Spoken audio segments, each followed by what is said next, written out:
या होत्या आतापर्यंतच्या आपण घडामोडी वेगवान स्वरूपात बघितल्या। यानंतरच्या बुलेटिनमध्ये सुद्धा अशाच काही घडामोडींचा आढावा घेणार आहोतच। 20 तारखेला विधानसभेसाठी महाराष्ट्रामध्ये मतदान झाले, उद्या निकाल लागणार आहे।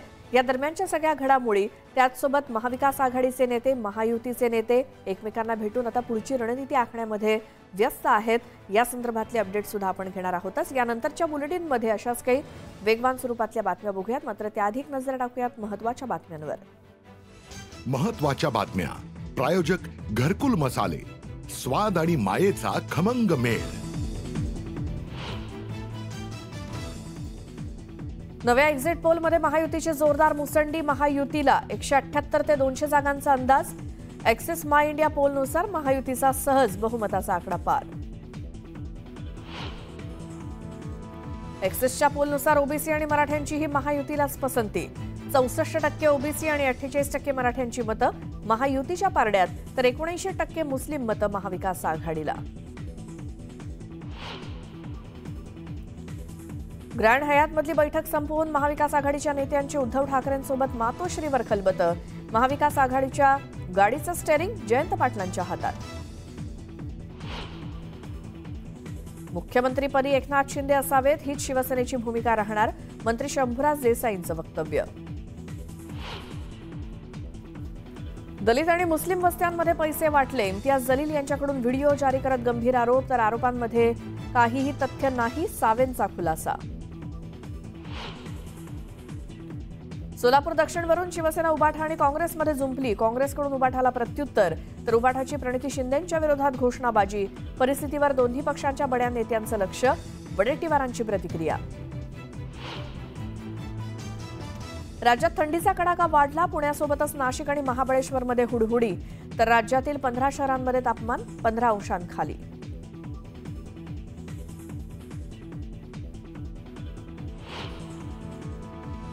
टॉप 18 प्रायोजक cotton king urban twist, compliment तो बनता है। मतमोजणीची तयारी पूर्ण, 10,000 पोलीस तैनात, 2,700हून अधिक कर्मचारी प्रक्रियेत सहभागी। विधानसभा निवडणूक प्रचारात वाहनांच्या वापरावर निवडणूक आयोगानं मर्यादा आणल्या होत्या, तरी देखील निवडणुकीत वाहनांचा मोठ्या प्रमाणात वापर। एका महिन्यात किमान 50 लाखांची उलाढाल वाढल्याचा अंदाज। राज्य शिक्षण मंडळाकडून 10वी आणि 12वी परीक्षांचं वेळापत्रक जाहीर। 12वीची परीक्षा 11 फेब्रुवारी ते 18 मार्च, तर 10वीची परीक्षा 21 फेब्रुवारी ते 17 मार्च या कालावधीत होणार। पुण्यातल्या तापमानात कमालीची घट, पुण्यातील किमान तापमान 10 अंशांवर, पुढच्या 5 दिवसात आणखी घट होण्याचा अंदाज।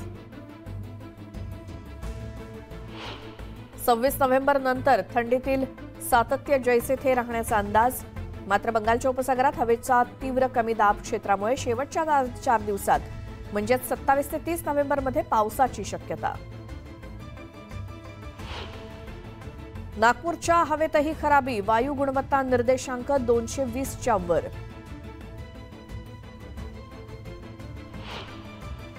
केंद्रीय अन्न मंत्रालयाकडून 5.8 कोटी बनावट शिधापत्रिका रद्द, ई-केवायसी केल्यानंतर रेशन कार्ड धारकांची अनियमितता आली समोर। पश्चिम रेल्वेवर धावणार नवी एसी लोकल, आठवडाभर लोकलची टेस्टिंग सुरू, लवकरच सेवेत होणार रुजू।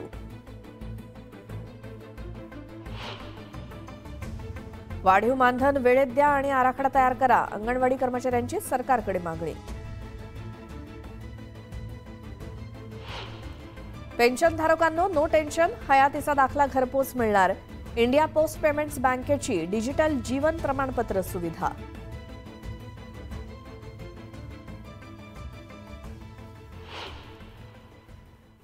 या बुलेटिनची सुरुवात करत एका महत्त्वाच्या आणि सविस्तर बातमीनं। लोकसभा निवडणुकीत मुस्लिम समाजाच्या मतदानावरून भाजपनं वोट जिहादचा आरोप केला होता, त्यावरून बरंच राजकारण रंगलं होतं। तर मुस्लिम समाजानं महाविकास आघाडीला एक गठ्ठा मतदान केल्याचा देखील दावा केला जात होता। आता विधानसभा निवडणुकीत सुद्धा मतांची टक्केवारी वाढली आहे, त्यामुळे मुस्लिम समाजाचा कौल कुणाला मिळणार याकडे सगळ्यांचं लक्ष लागलंय। बुधवारी विधानसभा निवडणुकीसाठी मोठ्या प्रमाणात मतदारांनी घराबाहेर पडून मतदान केलं। जवळपास 3 दशकांनंतर मतदान 65% पुढे गेलं। विशेष म्हणजे लोकसभेप्रमाणेच विधानसभेतही मुस्लिम मतदारांनी मोठ्या प्रमाणात आपला मतदानाचा हक्क बजावल्याचं बघायला मिळालं. मुस्लिम मतदार, मुस्लिम महिला मोठ्या प्रमाणामध्ये काल संध्याकाळी तुम्ही बघितलं तर 4 नंतर रांगा लागलेल्या होत्या अक्षरशः. ज्या मतदारसंघामध्ये मुस्लिमांची संख्या जास्ती आहे त्या मतदारसंघामध्ये मुस्लिमांनी भारतीय जनता पक्षाच्या विरोधामध्ये एक गठ्ठा मतदान केलेलं दिसत आहे. अनेक मतदारसंघांमध्ये मुस्लिम मतांमुळे मवियाच्या उमेदवारांच्या विजयाचा मार्ग सुकर झाला होता. लोकसभा निकालानंतर सत्ताधारी महायुतीनं मुस्लिम समाजावर वोट जिहादचा आरोप केला होता. त्यावरून बरंच राजकारण रंगलं होतं. विधानसभेतही मुस्लिम समाजाचं मतदान निर्णायक ठरणार का, हाच खरा प्रश्न आहे. तर विधानसभा निवडणुकीत राज्यामध्ये रेकॉर्ड ब्रेक 65% मतदान झालं. नेमकं हे मतदान वाढण्याचं कारण काय होतं? कोणत्या मुद्द्यांमुळे मतदार मोठ्या संख्येनं बाहेर पडले? पाहूयात एक रिपोर्ट. विधानसभा निवडणुकीत वोट जिहाद आणि मतांचं धर्मयुद्ध हे मुद्दे चांगलेच गाजले होते. कारण लोकसभा निवडणुकीत वोट जिहादचा आरोप झाला होता. त्यामुळे महायुतीकडून बटेंगे तो कटेंगे, एक है तो सेफ है अशा घोषणा देण्यात आल्या. तर राष्ट्रीय स्वयंसेवक संघानंही प्रचारात सक्रिय सहभाग घेतला. त्यामुळे मतदानाची टक्केवारी वाढल्याचा दावा केला जातो. जर मुस्लिम मतदार एकतर्फी भारतीय जनता पार्टीच्या विरोधात जाऊ शकतात, तर हिंदू मतदारांनी भारतीय जनता पार्टीच्या बाजूने आपला कौल दिला तर त्यात गैर काही नाही. लोकसभा निवडणुकीत संघानं अलिप्त भूमिका घेतली होती. त्याचा मोठा फटका भाजपला बसला होता. मोठ्या प्रमाणात मतदान झालं पाहिजे यासाठी भाजपाने बूथ लेवलवर प्रयत्न केले, वेगवेगळ्या स्तरावर बैठका घेतल्या. मोदी साहेबांची घोषणा एक है तो सेफ है, बटेंगे तो कटेंगे ह्या घोषणेला सुद्धा लोकांनी पसंती दिलेली आहे. आता हे वाढलेलं मतदान कुणाच्या पथ्यावर पडणार याचा निकाल 23 तारखेला लागेल. राज्यामध्ये सरासरी 65% जास्त मतदान झालं. गेल्या वेळच्या तुलनेत राज्यात मतदानाचा हा टक्का वाढल्यामुळे त्याचा नेमका कुणाला फायदा होतोय आणि कुणाला याचा फटका बसतोय याची आता उत्सुकता आहे. वाढलेल्या या मतदानावरून महायुती आणि महाविकास आघाडीमध्ये दावे प्रतिदावे सुरू झालेत. राज्यात सर्वाधिक मतदान ग्रामीण महाराष्ट्रात झालंय, तर सर्वात कमी मतदान शहरी भागात झालंय. राज्यात विधानसभा निवडणुकीत बुधवारी सरासरी 65% अधिक मतदान झालं. 1995 नंतर प्रथमच राज्यात विक्रमी मतदान झालं. 95 साली राज्यात 71.69% मतदानाची नोंद झाली होती. त्यानंतर आता राज्यात 65.11% मतदानाची नोंद झाली आहे. राज्यातील वाढलेल्या मतदानाच्या टक्क्याचा फायदा कुणाला होणार याची चर्चा आत्तापासूनच सुरू झाली आहे. साधारण मतदानाची टक्केवारी ज्या प्रकारे वाढलेली आहे, हा एक थोडासा प्रो इन्कम्बन्सी फॅक्टर मला दिसतो की लोकांना सरकारच्या बद्दल थोडी आपुलकी वाटणं हा त्याचा अर्थ असतो. वाढलेली टक्केवारी ही नेहमी सत्तेच्या विरोधात असते, सत्तेवरती राग असतो, म्हणून लोक बाहेर पडून धडधडीत भरभरून मतदान करतात. आता मतदार राजाचा कौल नेमका कुणाला आणि नेमकं कुणाचं सरकार सत्तेत येणार याची उत्सुकता असणार आहे. तर विधानसभा निवडणुकीमध्ये खरी शिवसेना कुणाची हे 51 जागांवरील लढतीत सर्वाधिक जागा कोण जिंकून येतं त्यावरून ठरणार आहे.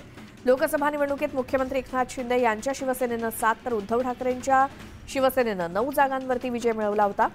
आता विधानसभा निवडणुकीत शिंदे ठाकरे यांच्यात कोण वरचढ ठरणार हे निकालानंतर स्पष्ट होईल. बारामती विधानसभा निवडणुकीच्या मतदानानंतर आता निकालाची उत्सुकता लागली आहे. बारामतीत अजित पवार विरुद्ध युगेंद्र पवार अशी प्रमुख लढत होते आणि बारामतीकर कोणाच्या पारड्यात आपलं मत टाकतायत किंवा टाकलंय हे पाहणं महत्त्वाचं आहे. कोल्हापूर जिल्ह्यामध्ये चुरशीच्या लढती आहेत. कागल, कोल्हापूर उत्तर आणि राधानगरीमध्ये काटेकी टक्कर होण्याचा अंदाज आहे. मतदानानंतर शालेय शिक्षण मंत्री दीपक केसरकर यांनी मुंबई गाठली आणि अन्य 3 उमेदवार मतदारसंघात ठाण मांडून एकूणच बूथनिहाय कल जाणून घेत होते. मतांची आकडेवारी घालून विजयाचं गणित त्यांच्याकडून मांडलं जात आहे. बुलढाण्याच्या खामगावात भाजप उमेदवार आकाश पुणकर यांच्या विजयाचे बॅनर झळकत आहेत. निवडणुकीच्या निकालापूर्वीच कार्यकर्त्यांनी पुणकर यांना विजयाच्या शुभेच्छा दिल्या. निकालापूर्वीच संगमनेरमध्ये बाळासाहेब थोरातांच्या कार्यकर्त्यांकडून बॅनरबाजी करण्यात आली. बॅनरवर 9व्यांदा आमदार आणि भावी मुख्यमंत्री असा थोरातांचा उल्लेख करण्यात आला. कुडाळ मालवण विधानसभा मतदारसंघात सर्वाधिक झालेल्या मतदान कोणाच्या बाजूने जाणार याची उत्सुकता आहे. विशेष म्हणजे या मतदारसंघात महिला वर्गाने उत्स्फूर्तपणे मतदान केलंय. मावळ विधानसभा मतदारसंघात देहूतील मुख्य कमानीजवळ महायुतीचे उमेदवार सुनील शेळके यांच्या विजयाचे बॅनर लागलेत. यंदाच्या निवडणुकीत आमदार सुनील शेळके दुसऱ्यांदा आपलं नशीब आजमावतायत. शिरूर आंबेगाव मतदारसंघातील गावांमध्ये उत्साहात मतदान पार पडलं. या ठिकाणी महायुतीकडून राष्ट्रवादी काँग्रेस पक्षाचे दिलीप वळसे पाटील तर महाविकास आघाडीतील शरदचंद्र पवार पक्षाचे देवदत्त निकम हे दोन प्रमुख उमेदवार होते. या ठिकाणी आता कोण जिंकणार याकडे सर्वांचं लक्ष लागलंय. नागपूर विधानसभा निवडणुकीच्या मतदानाचे अंतिम आकडे समोर आलेत. गेल्या वेळच्या तुलनेमध्ये यंदा मतदानात 6.34% वाढ झाली तर महिला मतदारांच्या संख्येत देखील 7.97% वाढ झाल्याची आकडेवारी आहे. विधानसभा निवडणुकीत पिंपरी आणि भोसरी मतदारसंघात पुरुषांपेक्षा महिलांची मतदानाची टक्केवारी जास्त आहे. चिंचवड आणि मावळमध्ये मात्र पुरुषांपेक्षा काही प्रमाणात ती कमी आहे. आता महिलांचं वाढलेलं मतदानाचं प्रमाण कुणाच्या पारड्यात गेलं याची उत्सुकता आहे. अंबरनाथमध्ये विधानसभा मतदारसंघात 48.50% मतदानाची नोंद झाली. मागील विधानसभा निवडणुकीच्या तुलनेत यावेळी 6% मतदानात वाढ झाली आहे. रत्नागिरी जिल्ह्यातल्या राजापूर मतदारसंघामध्ये मतदानाचा टक्का वाढला. आता हा वाढलेला टक्का कुणाच्या पारड्यात गेला यात चर्चांना उधाण आलंय. पुणे जिल्ह्यातील 21 विधानसभा मतदारसंघांपैकी सर्वाधिक मतदानाचा टक्का पुणे कॅन्टोन्मेंट विधानसभा मतदारसंघात वाढलाय. गेल्या निवडणुकीच्या तुलनेत या मतदारसंघात जवळपास 9.5% अधिक मतदान वाढलंय. दौंड विधानसभेच्या निवडणुकीत आमदार राहुल कुल आणि माजी आमदार रमेश थोरात यांच्यात लढत झाली. दरम्यान मतांची वाढलेली टक्केवारी कुणाच्या पथ्यावर पडणार याची चर्चा गावागावात रंगू लागली आहे. दापोलीमध्ये यंदा विधानसभेला 66.84% मतदान झालं. मागच्या वेळी म्हणजे 2019 मध्ये 65.90% मतदान झालं होतं. वाढीव 1% मतदान कोणाच्या पथ्यावर पडणार याकडे सर्वांचं लक्ष आहे. गुहागरची लढत आमदार भास्कर जाधव विरुद्ध राजेश बेंडल यांच्यामध्ये. सुरुवातीला आमदार जाधव यांच्या बाजूला असलेलं वातावरण अखेरच्या टप्प्यात राजेश बेंडल यांना बळकट करून गेलं. त्यामुळे ही निवडणूक अटीतटीची होणार हे निश्चित आहे. छत्रपती संभाजीनगर जिल्ह्यातील 9 विधानसभा मतदारसंघातील 183 उमेदवारांचं राजकीय भवितव्य ईव्हीएममध्ये बंद झालंय. जिल्ह्यातील 3273 मतदान केंद्रांवरती 22,41,449 मतदारांनी मतदान केलं. मतमोजणीसाठी प्रशासनानं जय्यत तयारी केली असून 36 मतमोजणी केंद्रांवरती 2700 कर्मचारी मतमोजणीचं काम बघतील. सुरक्षेसाठी सर्व मतदान केंद्रांवरती मिळून 10,000 पोलीस तैनात आहेत. मुंबईतल्या 36 पैकी 24 मतदारसंघात महिलांच्या मतदानाची टक्केवारी पुरुषांच्या तुलनेत अधिक झाली आहे. यामध्ये कुलाबा मतदारसंघात महिलांच्या मतदानात सर्वाधिक 5.15% वाढ झाली आहे. कोपरी पाचपाखाडीमध्ये मतदारसंघाची मतमोजणी वागळे इस्टेट ITI कॉलेजजवळ होणारे कार्यकर्त्यांची होणारी गर्दी लक्षात घेता परिसरातल्या वाहतुकीत बदल करण्यात आलाय.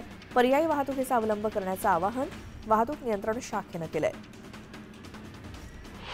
विधानसभा निवडणुकीच्या पार्श्वभूमीवर नाशिक पूर्व, मध्य, पश्चिम आणि इगतपुरी त्र्यंबक मतदारसंघासाठीची मतमोजणी शहरातल्या 4 केंद्रांच्या ठिकाणी होणार आहे. या पार्श्वभूमीवर वाहतूक मार्गात बदल करण्यात आले. मावळ मतदार